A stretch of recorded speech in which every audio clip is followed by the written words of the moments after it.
ভাস্কর্য যদি কিছুই না হয় তাহলে ভাস্কর্য ভাঙলে আপনি কষ্ট পান কেন? এটা সরাইলে আপনার মান সম্মানের প্রশ্ন হয় কেন? প্রেস্টিজ ইস্যু হয় কেন? আর আপনার বাবা বা ভাইয়ের মূর্তি বানাইছেন, উনারটা ভাঙলে আপনার চোখে পানি আসে কেন? এই আবেগটাই হলো শিরক। এইটা খেয়াল করবেন। মূর্তি কিছু না, গায়রুল্লাহ, আল্লাহ ছাড়া অন্য কিছুকে শ্রদ্ধা করা, আবেগের সঙ্গে ওয়ালে হানা বলে মনের টানে তার কাছে যাওয়া, ইলাহ যাকে বলে, মনের আপন প্রাণের সখা বলে, মনের মানুষ বলে। এটা মানুষ না, এটা হলো আল্লাহ। মানুষ একটা নাম। এই যে গায়রুল্লাহকে, তাগুতকে আবেগের সঙ্গে আরেকটা জিনিস হয়। আল্লাহ তাআলা নিজে বলছেন যে কোরআন হলো পবিত্র, আল কোরআনুল করিম।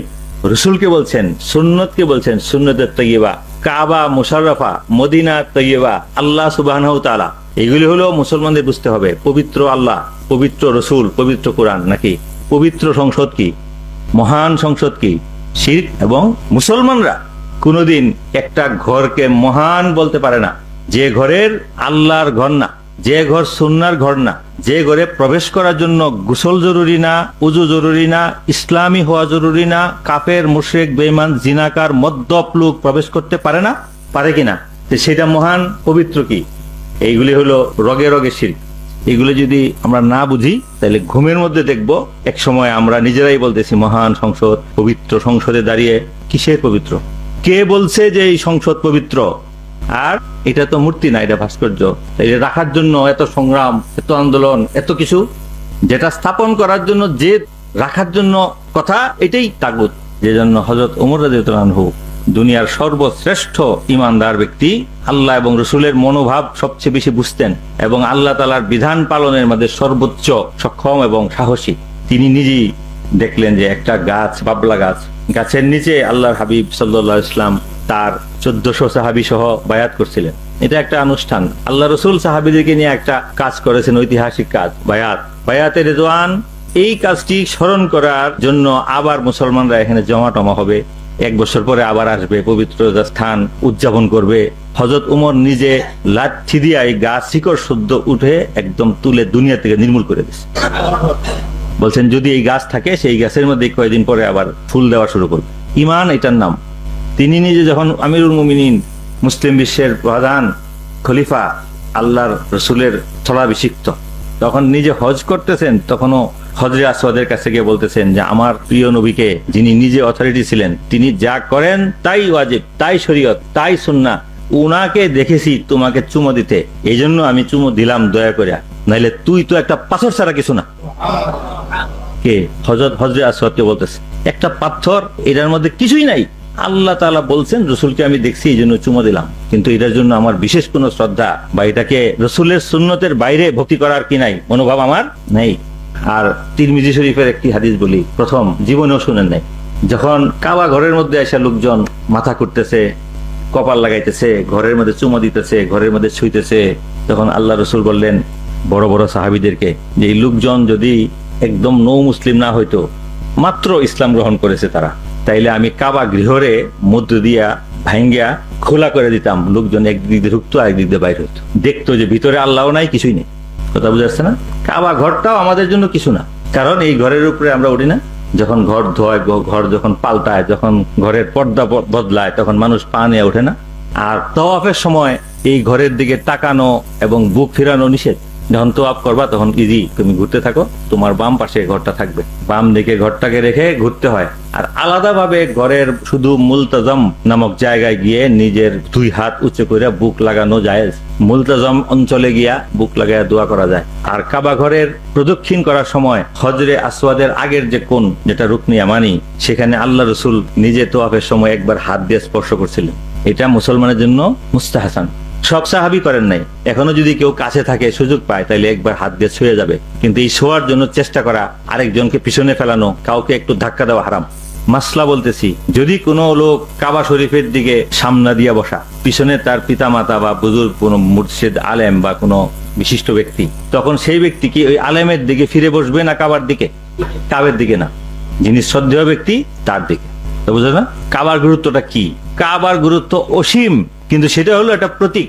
আল্লাহ বলছেন যে আমার দিকে যখন তোমরা মুখ ফেরাও, যেদিকে ফিরো সেদিকে আমি, কাজে আমার জন্য বিশিষ্ট কোনো দিক নাই, কিন্তু পৃথিবীর সব মুসলমানকে একটা দিকে ফেরানোর জন্য আমি মনে করি যে তোমরা কাবার দিকে মুখ ফেরাও। কাবার দিকে মুখ ফেরায় জামাত দাঁড়ায় চক্কর, এটাই এক্সপান্ড হয়ে মক্কা শরীফের পুরা শহরের মধ্যে অনেক সময় ছড়ায়া যায় 25-30 লাখ হাজি যখন হয়। আর সেই দৃশ্যটাই পৃথিবীর সব মসজিদ আসলে কাবার দিকে গোল হয়ে আছে। যদি স্যাটেলাইট থেকে শুধু কাবার আর মসজিদগুলির ছবি তোলা হয়, পৃথিবীর আর কোনো বিল্ডিং না, দেখা যাবে যে কাবার ভিত্তিতে সমস্ত বিশ্ব গোলকের মধ্যেই সব মসজিদ কি আছে, ফেরানো আছে। এই যে মনের অবস্থা, এটা আমাদের তৈরি করতে হবে শিরক মুক্ত থাকার জন্য। আর যদি শিরকের প্রতি নমনীয়তা আসে, শিরকে আমরা সহ্য করে নেই, শিরকের ব্যাপারে মনে উত্তেজনা বা কষ্ট দুঃখ বেদনা না থাকে, তাইলে আমলের কোনো কাজ হবে না। একটা মানুষ অমুসলিম, সে যদি রোজা রাখে তাহলে তার রোজা কিছু হবে? একটা লোক উজু নাই, সে যদি নামাজ পড়তে থাকে, তো উজু না থাকলে যদি নামাজ না হয়, ইমান না থাকলে যদি ইবাদত না হয়, হজ না হয়, দান সদকা যাকাত এগুলি আদায় করা না হয়, এর কারণ হলো যে তার অন্তর পবিত্র হয় নাই। অন্তর পবিত্র হওয়াই হলো ইমানের প্রথম কথা। নাজাসাত যেটা গোপনে ভিতরে থাকে সেটা পবিত্র করার নাম হলো ইমান। সেই ইমান আনয়ন করা হলো প্রথম এবং প্রধান কাজ। আর ইমানের সাথে আপনার পরিপূর্ণতার জন্য বহু কিছু আছে, এর মধ্যে ইবাদাত, যেগুলি নির্দিষ্ট ইবাদত বন্দেগী, ইবাদতের সাথেই শর্ত হলো মুআমালাত, পবিত্র পরিচ্ছন্ন অর্থ কামাই জীবিকা হালাল হইতে হবে। রক্ত মাংস যদি হারামের টাকা গঠিত হয়, তাহলে নামাজ রোজা হজ যাকাত সদকা কিছুই কবুল হবে না। কাজে ইমান, ইবাদাত, মুআমালাত, লেনদেন, জীবিকা। আরেকটা হলো মুআশারাত, মানুষের সাথে নিজের চলার যে নিয়ম নীতি সেগুলিকে পালন করতে হবে। আপনি চলতেছেন কিন্তু নবীজির সাথে কিভাবে চলা সেটা জানেন না, আপনি ভুল করে ফেলছেন, তাইলে আপনার ইমানই বরবাদ। রসুলের হক কি সেটা জানতে হবে, পিতামাতার হক কি সেটা জানতে হবে, পাওনাদারদের হক কি, দাদি ফুপু বোন তাদের ওয়ারিসি, নিজের মালিকের সঙ্গে আপনার ওয়াদা কি, সেটা আপনি যদি বাটপারি করেন 1 ঘন্টা, তাইলে আপনার নামাজ কাজ হবে না। শ্রমিকের সঙ্গে আপনার ওয়াদা কি সেটা আপনি দেন নাই। অমুসলিমদের সঙ্গে আপনার আচরণ কি, দাওয়াতি আচরণ মহব্বতের, সামাজিক আচরণ হলো মানবিক। আপনার শাসকদের সঙ্গে আপনার আচরণ কি, সন্তানদের সঙ্গে কি, স্ত্রীর সাথে কি, শ্বশুর বাড়ির সাথে কি, আপনার প্রতিবেশী যারা হোক, সে ইহুদি খ্রিস্টান হিন্দু নাস্তিক মুরতাদ চরিত্রহীন বেশ্যা, প্রতিবেশিত্ব, এটা শরীয়ত যা বলে সেইভাবে আপনার নির্বাহ করতে হবে।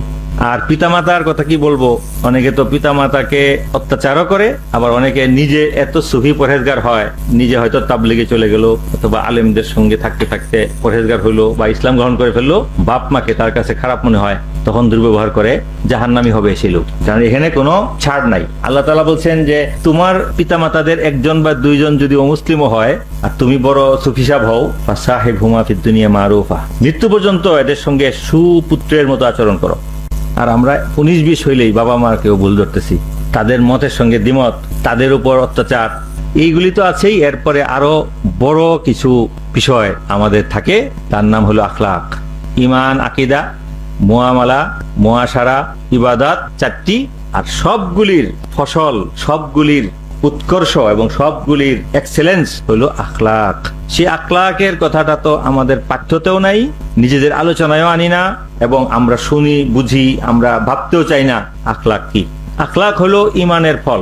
যেমন ধৈর্য, ধৈর্য শরীয়ত কাকে বলে সেটা পড়া, এবং একজন টিচার, মুর্শিদ বা মুরব্বী বা একটা সোসাইটিতে বসে সেই আখলাক, ধৈর্যটা নিজের মধ্যে সৃষ্টি করা, নিজের মধ্যে সেই ধৈর্যটা আনা। আরেকটা হলো সন্তুষ্টি, আল্লাহ যা দিয়েছেন তার উপর সন্তুষ্ট থাকা, এটা একটা বিশাল গুণ।